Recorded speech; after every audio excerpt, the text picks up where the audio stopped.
And then Heitor and I were dating, and we wanted to leave the countryside. The possibility of working at Palada and living in Belo Horizonte had made us anxious and excited. Heitor got a job, but he didn't. What does this have to do with a crisis of conscience?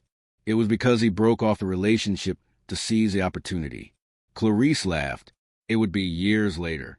I discovered that Heitor had written a letter telling Mariano that I didn't want to work because my father was sick and I preferred to stay by his side.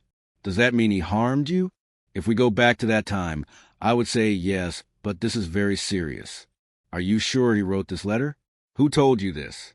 Mariano. He even showed me the letter. I was deeply disappointed. Then I tried to forgive Heitor, and follow my path. I always believed that what was mine, no one would ever take away. Heitor tried, but my place at Palada was reserved. Aloy was indignant. Heitor was very low for harming someone's life. Insecurity. Maybe this is not a dignified attitude. What an ugly thing. I think so, too, but I don't blame him. I don't believe in victimhood or even in fatality. Things happen because we attract these situations into our lives, as I believe we are 100% responsible for everything that happens to us. I don't blame Heitor for anything. Aloy became more excited. You have a similar way of thinking to mine, but I think Heitor could be honest and tell you the truth. It's not my problem. He's the one who arranged things this way, right?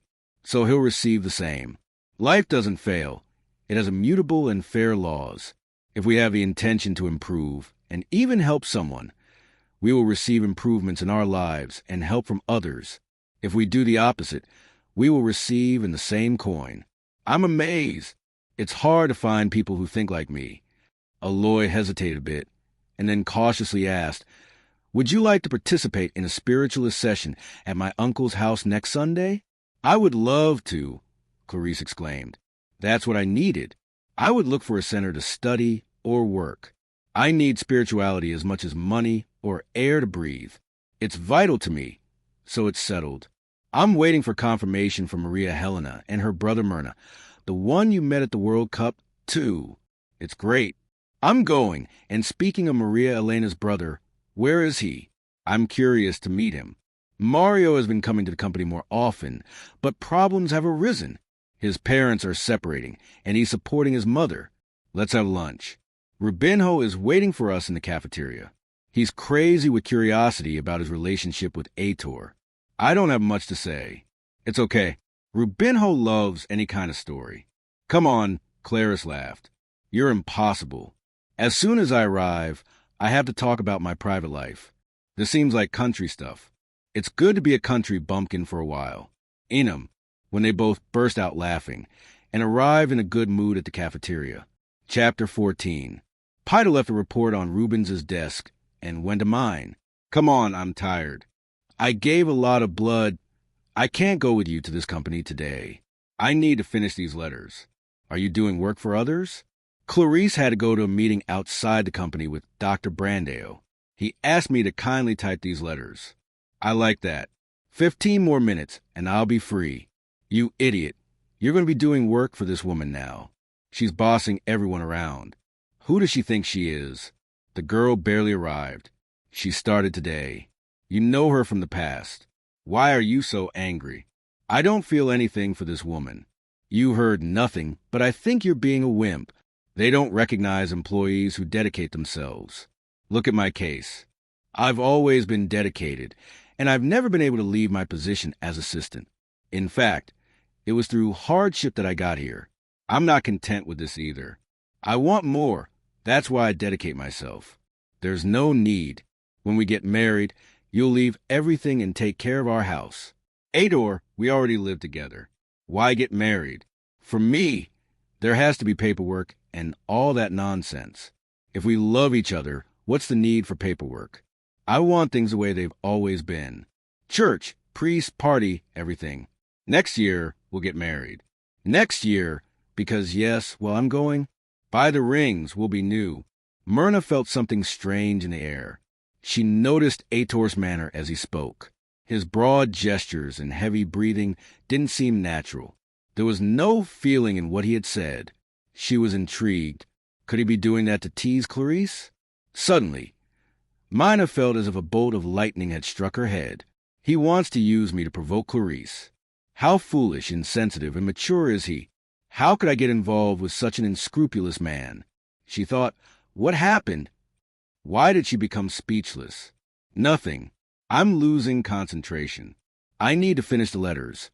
So stay there. I'm going to the bar on the corner. To the bar, Heitor. And then, a little drink won't hurt anyone. Just a little drink. Mira shook her head from side to side. I'll have to face the beast. She thought, I know Heitor doesn't like to be contradicted, but I need to have a serious talk with him. She let out a deep sigh and returned her attention to the letters. Eugenio had sent the rest of his clothes to the hotel, but Lizette had forgotten to include several pieces in her suitcases. Irritated, she decided to go and get them herself. Leocadia was sitting in the living room, reading a newspaper. She shuddered at the sight of him. What are you doing here? Lizette forgot some clothes. I'm not going to give you a divorce. Eugenio shrugged. I don't want fights. We never loved each other, but we don't need to attack each other. We can still be friends. We still respect each other. I'm not ready because I don't accept what I proposed. Things stay as they are. Each one lead their own life, but for society, we'll be married. To hell with society, Leocadia. She can't be more important than our happiness. I'm sorry, but I'm not going to sign the divorce. Eugenio exploded in anger. It's worse for you. It'll be in all the newspapers and magazines. The tabloid press loves contentious divorces. They cause more impact. And you, always so modest, society woman, the whole country will go. Knowing the assets we will divide and all the details of our private life is what they want exposed to ridicule, letting the world know everything about our intimacy. Leocadia brought her hands to her face in despair. I never thought about it from that angle. Well, try to think about our friends. Do you think it's fair that they be involved in the mess the press likes to create? I don't want anything bad to happen to our children. I'm not sorry, Eugenio, she said in tears. Brandeo felt compassion with a gesture. He quickly took Leocadia by the arms. She stood up, and he hugged her. We got married, and it didn't work out. What's the problem? If one of us still felt a strong attraction, or was really in love with the other, I agree that we could think of another solution, but our situation is different. We don't love each other. Why should we continue to insist on a relationship without feelings? She rested her head on his chest. I'm afraid of what's to come. I'm insecure. Even though I don't love you, I've gotten used to your presence. Our habits, your snoring. Eugenio laughed. I'm sure you won't miss that. You always gave me little nudges. Leocadia smiled Mario. Maria Helena has been talking to me, but insecurity keeps me awake at night. He looked into my eyes. You can make two choices. Either continue to be afraid and feel insecure, or you will have to do some inner work. How about investigating the types of beliefs you feed, and, in a certain way, repress your vital impulses? When you have enough discernment, discover which ideas prevent you from being who you are. By doing so, get in touch with your divine essence. Fear ends. I have to take away the strength I give to fear. That's right. When you become aware of your qualities, and you have many, you will give yourself more strength. Giving yourself strength, fear will no longer be able to feed itself and will become weak until it disappears. You understand? Leocadia sighed. Wow, I think I understand, but I'm lost. Where did you get these ideas? You know they make sense. Eugenio brought Mario to his chest again. He has lent me some books. Exchanged some ideas. Oh, it could only be him. Even Maria Helena is different. I know we became friends. He laughed happily. We never had love for each other, but we brought two wonderful children into the world. You're right. So now you feel better to reevaluate your position. Yes, great, let's go upstairs. Do you want to help me pack my bags? When they got to the room, Leocadia started talking point blank. He still thinks about her. Who about that girl he was madly in love with? Eugenio held his breath and felt embarrassed. Leocad laughed. You're coming to give me lessons on how to overcome fear and insecurity, and now you're embarrassed. I don't know. He stammered. Stop being silly. I bet you never forgot. EUG stared at an undefined point in the room. I confess I never forgot, but I'm afraid. Oh, then I'm also afraid. It's easy to say. I'm not learning. Calm down, he said, laughing. What's the fear? That she's dead. Thank God she's alive. There's an employee at the head office who I once knew was her godson. I snooped and found out she didn't get married. What's the fear? The path is open, isn't it? I don't know. I abandoned her to marry you. She must hate me to this day. You'll have to face her. Otherwise, what was it worth deciding to divorce me, be alone? You won't have to go after her. I need to be calm. You're creating difficulties. You know what? I'm going to look for her. What is it? Leocadia is crazy. What's the problem? You know, I feel guilty for separating you two. It's hard to admit when we make mistakes, but the truth is this. I think I'll only have peace in my heart the day I see you together again. Eugenio got emotional, hugged Leocadia, and kissed her on the lips. She kissed him back. Suddenly, he pulled away. I'm sorry. Imagine a little sliver. It doesn't matter. We're of legal age. You've changed a lot. Even your appearance is better. I'm taking better care of myself. I've also been reading some books by Mario. Naughty. I was very distressed by your decision. Society is very cruel. If we don't fit the model it stipulates, we are punished. Young people can get divorced, but we will stop being happy because of others. It seems the price is too high. I let myself be carried away by Isarinia's 10. Eugenio raised his hands high. God forbid this woman. How can she be friends with her just because she's famous? You don't need that. She thinks I have to go to that famous psychoanalyst's office. I accept the suggestion. Which one? Mario has a therapist friend. The office is close by. He's already mentioned it briefly.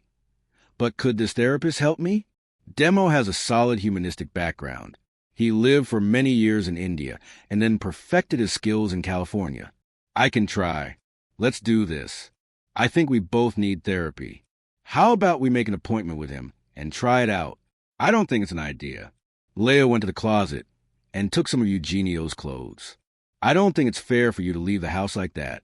You can stay in the guest room. Look for an apartment, a house. You know I love decorating. I can help you buy furniture. Furnish the whole house. You have to take care of business. So I'll have something to distract me. I would do this for me. I'm your friend. Eugenio hugged and said, emotionally, you're a great woman. Thank you. 4 months after arriving at Rio, Clarice left the hotel where she was staying and moved into Elia's building, which was 3 floors below her friend's apartment. She was arranging some furniture that had been delivered when the amp rang. Aloy Rubinho was surprised. On the train, we were willing to help. Louis said after greetings, there's no need. I know how to manage well. The stove is already installed. Rubinho asked. Yes, the refrigerator already works, and the cabinets were assembled today. It's a good thing I can count on the janitor's help. He's trustworthy. Have you eaten yet? Clarice wiped her forehead, wiping the sweat. I didn't have time. I have some things there, but I don't feel like cooking. So that's my problem. What do you mean? Rubinho, I came to cook. I'm going to make dinner for us. 3. I haven't unwrapped the pots and pans. They need to be put away. I don't want to bother you. It's not a bother, Aloy said. He loves to cook. I'll go upstairs and get what I need. I'll be down in a minute. He gave Aloy a kiss and left. Clarissa shook her head from side to side. I'm impressed. You have a handsome, intelligent, masculine man who cooks. He's really lucky. I really deserve it too. I'm a good partner. I have no doubt about it. You two are a good match. It seems like you've been together for so long. I have the same impression. And speaking of which, are you going to the meeting with us today? Are you going to the meeting? I completely forgot. We've been trying to schedule it for a while, and nothing. In fact, there was some energy interference, but everything is set.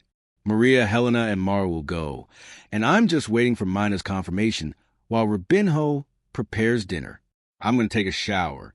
We have all the time in the world. The meeting will start exceptionally later at 9 p.m. We don't need to rush. We'll have a light meal, because we never know what might happen. I know how these meetings work. We'll have a very light meal. Rubinho will know what to do. They invited Heitor too, yes, but Mina said He doesn't like the subject. He doesn't like anything. He's always had a strong temper. You know, I stopped liking him the day he tried to physically assault me. And even if it weren't for my Aunt Carlotta, I think he would have slapped me. How awful. But now that he's telling me what happened, Aloy, the other day, I saw some rough marks on Mina's face. I'm sure she was assaulted. He thinks she's being beaten by Hector. She has no ties to him. She's not married. If she were beaten, she would have already jumped out of the relationship. Myrna doesn't seem like a woman who likes to be beaten. I think so too, but I'm intrigued. Let's keep an eye on her. Any sign of aggression, let's investigate. What do you think? I like her. She's hardworking. Myrna hasn't disappointed me. She's been helping me a lot. She's a good employee. Suddenly, Aloy noticed a light forming behind Clarice. In an instant, the light transformed into the shape of a woman. She bent down, kissed Clarice's forehead, and disappeared with a look. Grateful to Aloy, she shivered all over and mentally greeted the spirit. Clarice felt a gentle breeze pass over her face. The image of Eustaquia immediately came to mind. Aloy, remember that lady I told you about?